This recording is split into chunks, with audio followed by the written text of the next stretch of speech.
నాకొక్కటే ఒక బాధ మిత్రమా, నన్ను మసీదుకు పోతే నువ్వు ఎందుకు వచ్చినావు, నువ్వేమిటాడో అని అడగలే. నేను చర్చికి పోతే నువ్వేమిటాడో నువ్వు ఎందుకు వచ్చినావు అడగలే. నేను ఈ దేశంలో హిందువునై గుడికి పోతేనే నన్ను వేలేస్తున్నారు. మరి నేను ఎవరి మీద నా బాధ చెప్పుకోవాలా? నన్ను ముస్లిం వాడు రావద్దంటే నేను మన తిడతా, నన్ను క్రిస్టియన్ వాడు రావద్దంటే నన్ను తిడతా. నువ్వు ఏమన్నా అన్నదమ్ముడు నన్ను రావద్దంటున్నావు, మరి నేను ఎవరి గురించి మాట్లాడాలి? ఇప్పుడు నువ్వు నన్ను కొడితే మీ పక్కింటి మీద కంప్లైంట్ ఇస్తే అది న్యాయమా? ఎవడు కొట్టినా వాళ్ళ మీద కంప్లైంట్ ఇవ్వాలి కదా. వీళ్ళు సూక్ష్మంగా నన్ను అర్థం చేసుకోరు. నేను శివుని ఎందుకన్నా, శివుని గురించి ఇలా గుడ్డు తెలియదు కాకరికాయ తెలియదు. శివుడు అంటేనే సృష్టి, శివుడు అంటే నేచరు, శివుడి రూపంలోనే నేచర్ దాగి ఉంటుంది. ఆయన జటావులకి నీళ్ళు ఎందుకు వస్తాయి, ఆయన ఎంటికలు జటాలతో ఎందుకు కుడుకొని ఉంటాయి, ఆయన విభూతి ఎందుకు పూసుకుంటాడు? ఏమో ఆయన కంటే పెద్ద దేవుళ్ళ వీళ్ళంతా. ఆయన ఏమని చెప్తున్నాడు?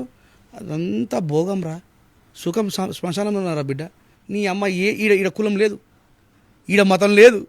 చచ్చిపోయినామంటే కథ ఒడిచిపోయి నీ కన్న కొడుకు నీ కన్న బిడ్డలు ఈ లంజకుని తీసిపోయారు జల్దీ ఇందుకే అంటారు.